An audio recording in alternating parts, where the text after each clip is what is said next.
Hello everyone and welcome to the SBK Betting Podcast. It's the start of a new year. Looking forward to getting straight back into it. I hope you've had a wonderful festive period. New Year's resolutions, maybe you've plenty, maybe you're going to set off as you did, ended 2023. I've been on a brief hiatus, had a couple of weeks where wasn't planned, had a bit of a sickness bug and some scheduling difficulties, which meant that I've not been here, but I've been able to listen to the podcast and listen to the festive delights that have come through from Ross and TC. So maybe we'll just start with Ross first and ask how your new year was and whether there are many New Year's resolutions from the Miller household, or are you beginning as you left off last year? Well, I had a quiet new year, as is my way, Jess. I am the senior member of the team, and so I behave accordingly. Quiet new year, big family game of Monopoly. We're all still talking to each other, so that's a pretty big win to start the year. Not big on New Year's resolutions. I mean, I'm pretty happy with how the tipping and the reading of the races are going, so I'd like to carry that through. Mrs. Miller always gives me sort of a double A4 side of things that I can do better, so I'm sort of chipping my way through that, and we'll look to do better in 2024. I did listen to the podcast, and I felt for you and thinking of you sitting at the dinner table, sort of just thinking about Shishkin and what would have been in the King George. I know that would have really hurt you. It hurt me enormously as well, as much as it did hurt me seeing Jerry Colon being absolutely whipped aside by Galopin de Champs in the Savills Chase, a race that we left this podcast just waiting for this last time. But before we get into some of the Christmas highlights, we have to pat everyone on the back from our last podcast. Captain T for Tom was a very well backed 2-1 favourite in the Challow Hurdle, put up by TC at 9-2 at the time of recording. TC also hit the crossbar with your nap and next best both second. Ross's your naps and Tara went off at 10-11 and 1. And the jukebox man was a big eye catcher, placed in third in the Challow at 20-1. So I'm not surprised that from a tipping perspective, you're looking to carry on from last year into the new year. TC must have been pleased with Captain T. He really grinded it out and looked at a real thorough stare in the Challow. Yeah, he got the job done well. Paul Nicholls just has a phenomenal record in the race, so it was no surprise to me that he won. I mean, it wasn't much for Challow, was it? And they really were walking after the last hurdle. Wilmot disappointed, but excuses have come to light. So maybe it's not the best piece of form, but at least we got a win on the board. Regarding the two runner-ups, that's my New Year's resolution. Fewer seconds, more winners, please. Right, I know that last week we discussed the King George. Both of you discussed it in the cruelest of cruel outcome for Shishkin, who ran a blinder before stumbling at the second last. But it was not really about that race, I think, that we can think of from a Gold Cup perspective. It's Galopin de Champs has since come out and blown away his opposition in the Savills.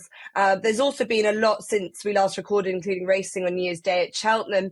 Ross, anything that stands out from you from a festive period perspective? Any horses that really might have gone under the radar with it being such a busy period that you're looking forward to seeing throughout the course of this year? Well, from the festive period, I sort of went back through the handicap marks on Tuesday. I do think that novice handicap chase at Kempton on Boxing Day that Blow Your Wad won, I think that will turn out to be a real nice piece of form. I think there are plenty of winners will come out of that. Plenty jumped well. And one that perhaps didn't perform, but I wouldn't give up on, is Hidalgo Beer. He was well beaten. I just don't think the track suited. But then the highlight's got to be Galopin de Champs, hasn't it? And I have to laugh at my social media feed. You know, after the Durkin, Gold Cup had broken him. He was forget him. He's finished with. He's still a young horse. He showed that everything is still fully working. Blew them apart at Leopardstown. If he turns up in that form, they're running for second place as far as I'm concerned in the Gold Cup. I was very well behaved. I didn't tweet or message you at all about Jerry Colon, and I did think that he perhaps looked as I suspect him to. I think he just lacks that gear at that class. They'll be praying for plenty of rain come Cheltenham. Have to say that Brian Aitchison was really magnanimous in defeat. Sort of didn't shirk away, and I think the more we can encourage that in the sport, the better. But for me, Galopin de Champs was the highlight of pretty much the whole festive period. Actually, I was really pleased to see him back, and just the manner he went through the race and finished his race off was spectacular. For me, it was a career best. Yeah, certainly. And look, considering what he's already achieved, that he has hit his prime with that race, must put a full credit to Willie Mullins and his team for getting him back to that. And there've been echoes of Corto Star and in the kind of the manner in which he did that. And I thought Paul Townend judged it perfectly too. So Galopin Des Champs looks like he's got everything at his mercy when it comes to the Gold Cup in March. And I'd imagine TC was happy to see Jericho de Repene enhance his credentials at Newbury. And what I think might turn out to be a good race, I thought Secret Squirrel gave him a good run back in second, but Jericho de Repene making that anti-post bet for the Supreme looking quite nice. Yeah, he's a very good horse. I know there's a lot of skepticism on social media right now about how talented he is and whether he deserves to be a relatively short price in the market. But he's done nothing wrong so far in 2 starts. Look, I wouldn't be ploughing in now at around 4-1, 3-1, whatever he is for the Supreme. But we're sitting on a nice 16-1, so I can't complain. But it was actually 2 other horses that I put up in the Jumps Preview podcast that caught my eye. The first was Farland, who finished second in a bumper at Aintree for Paul Nicholls. He hung left all the way up the home straight, 4 furlongs of hanging left, still wasn't beaten far and smashed the rest of the field. I think he's definitely a horse to keep on side, and Paul Nicholls does exceptionally well with young horses. And the other was Factor File, who I put down as one of my novice chasers to follow this year. He made it second time lucky with an impressive 17-length romp at Leopardstown. Jumped brilliantly as well. JP McManus and Willie Mullins could have a nice one on their hands in Factor File. Great. Okay. Brilliant. Well, yeah, plenty that I think we're going to use going forward, especially if the ground continues to be soft. And I think that's the theme of the new year. Start as we mean to go on. It's been raining constantly since, I can't remember, November. The weather has really thrown the toys out the pram when it comes to jump racing this week. We've had plenty of race meetings abandoned. And I think there's a bit of a word of warning when it comes to this weekend's racing. We're going to look at Sandown and the Veterans Chase Final, but there is a potential 10 to 20 millimetres on Thursday, today of recording, at Sandown before drier spells on Friday and Saturday. The going is soft, heavy in places, but parts of the back straight are good to soft. It looks like they'll be fine for racing, but Wincanton is in doubt. There's an inspection set for 8 a.m. on Saturday, so it could be just our feature racing at Sandown that will be very much all eyes on this weekend. And it's the Veterans Chase finale that we'll be focusing on from our preview perspective, and quite a good feel to this race. It's always very popular. There's plenty of horses that really thrive in this kind of series, and you can say for the horses that make up the top of the betting, Good Boy Bobby,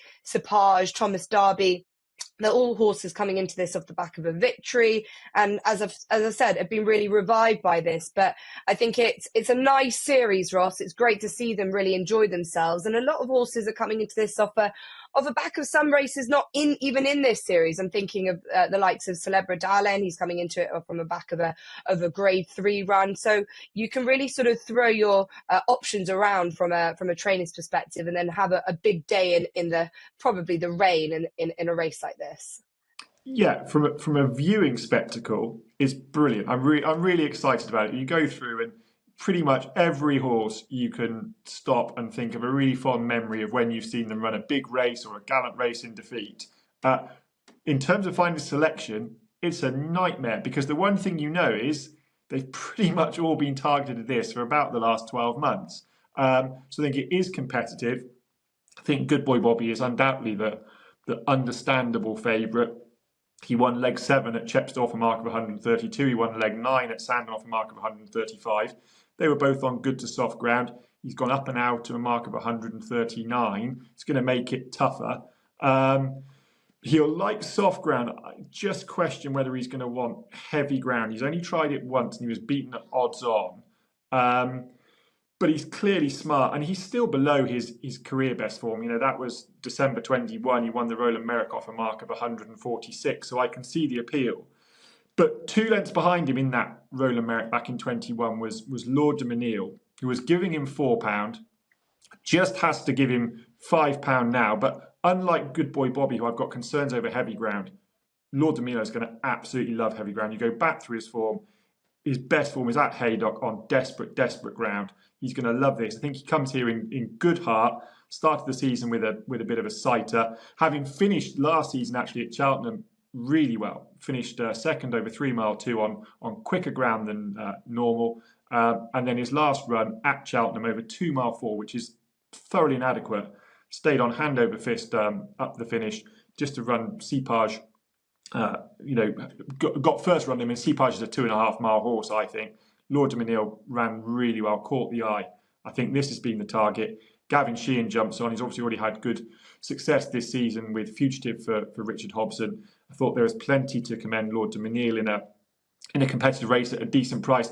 And then just one more that I want to be with off a low weight of just 10 stone 7, which I think can be a big advantage in these staying chases when they're run on heavy ground, is Nesta Park. He got taken off his feet last time at Doncaster, but that wasn't against veterans. That was against younger horses, and it was on good to soft ground at Doncaster.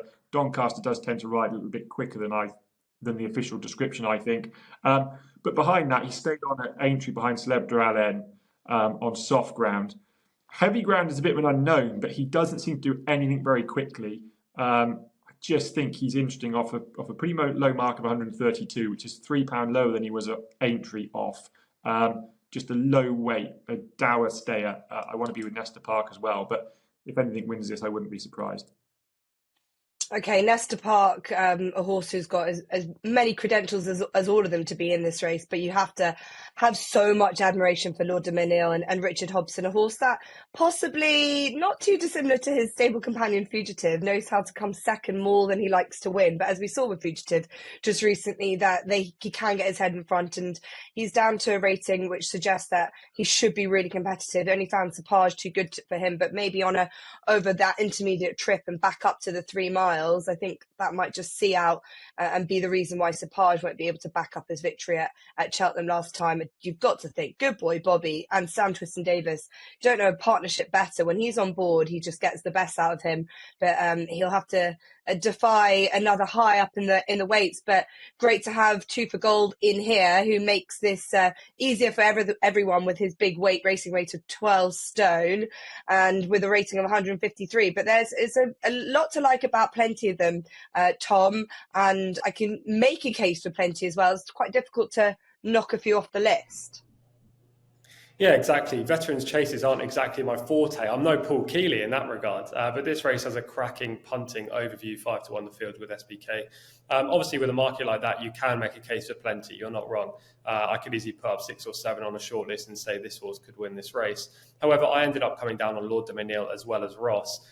We know that this trip is going to be good for him. Last time up, it was interesting to me that he was sent off favourite in a race over 2 mile, 4.5 furlongs at Cheltenham, which was just an inadequate trip. And yes, he got beat by Cepage, who reopposes, but I thought he ran very promisingly indeed to finish second. I like that Gavin Sheehan got some experience in that race aboard Lord Dominil and then rides again today. He actually will learn plenty for that, learn how the horse likes to go through his races. So that's a tick in the box.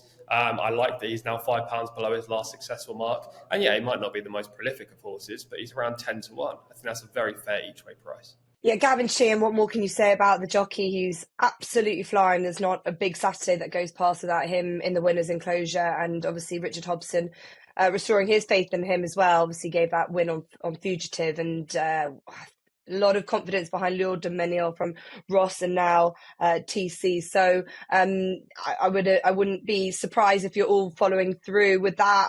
My opinion is that I like a couple of horses in this race. Celebra Allen had a wonderful day in the sunshine at Aintree back in October for Elizabeth Gale, who's back on board again.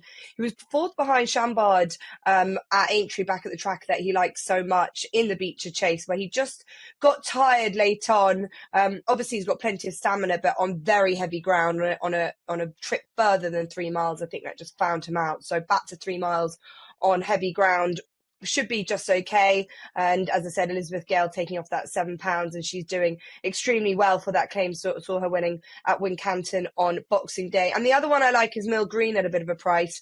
We know that James Bowen has taken over the role as first jockey for Nicky Henderson in really good style, and he's riding with plenty of confidence. He'll be on board Mill Green, who's quite an unusual horse in this kind of division. He was in his first veterans chase at Warwick, where he was behind Thomas Darby, who he reopposes. He was held held up. He was just sort of given a patient ride to see how he'd handle and tackle the trip over the bigger obstacles. And he did really well. He's very unexposed in this kind of grade and over fences. He's a horse that turns up at the likes of the Cheltenham Festival and Aintree festivals with huge runs under his belt. So he knows how to do it on big stages. He's just quite interesting at around the 10-1 chance. We just don't know how good he is in this kind of scene. So hoping that Mill Green can run a good race for the bang in form Nicky Henderson team and James Bowen as well on board. So plenty of confidence behind Lord de Benil in the Veterans Chase. Also, for me, Celebre d'Arlennes and Mill Green, and also, if you want a little bit, on Nesta Park as well. So that's the Veterans Chase, and what would be a quite quiet enough weekend this weekend. As I mentioned, the rain still causing havoc, and some of the tracks might just be succumb to the weather. So with Sandown likely to be on, and knowing the way that the decks have come through, we do have competitive enough racing without anything being overly exciting. Ross, what are you looking forward to seeing from a Naps Next Best perspective? So I went to Sandown. There's a couple at Wincanton that are interesting, but I think they are going to struggle to get that on from what I can see on social media. So the Nap and Next Best both come from Sandown, but they should probably come in quotation marks in terms of Nap and Next Best. But the 1240, I do like Authorised Speed for Gary Moore. It's got plenty of good hurdling form at this course on soft ground. Was away from the track for a while before making his chase debut at Ascot last month. Looked to me to have the race in the bag, turning for home, was going comfortably the best of everything, and then made a pretty bad error at the second last, and that is the concern. He does just have that in him. He had it in him over hurdles where he could just lose concentration and crash one, and that's what he did at Fences. Maybe just hitting the floor might just wake him up a little bit and he'll concentrate a little bit harder. That can often be the case. David Noonan keeps the ride, which I think is important. I think he's clearly a horse that takes a little bit of knowing. I think it's interesting that Niall Houlihan is at Sandown and doesn't jump on board. So Authorised Speed in the 1240, I think he's comfortably the best horse, still nicely handicapped. He's just got to concentrate and get a good round of jumping. And then the Next Best in the 115, and this is a handicap hurdle for older horses. Sizing Potsy was once rated in the 150s when in Ireland. Was actually second over this trip in a Grade 2 chase on heavy ground. And that's my angle here, really. He's run twice this season on heavy ground. First time I put Utoxeter after a Windop, ran really well, finished second. Then went to Wincanton off the same mark, and you'd expect him to go very close there. But he ran pretty poorly, jumped quite badly, but he was noticeably weak in the market, given the form he had to carry into that race. He's got to drop £1 for that. Those were both over 2 miles. 2 miles 4 is going to perhaps stretch him a little bit, but he likes heavy ground. He's down to a really low mark, and in an open-looking race, I thought he was worth chancing at what's going to be a decent price in the 115. Okay, looking forward to that, Sizing Potsy for David Pipe and Jack Tudor, who I have to say, Ramsey de Teye was one of the horses last off my list for the Veterans Chase for that team, but I just slightly worried that there might be some horses slightly fresher legs in that compared to him, but he ran a blinder in the Veterans Chase last year to finish second. David Pipe and Jack Tudor representing for Sizing Potsy, and Authorised Speed for the Gary Moore team.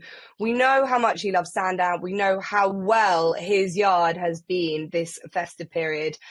They couldn't really do no wrong with all kind of horses in different categories. So you'd imagine that they're going in with all guns blazing for Sandown on Saturday.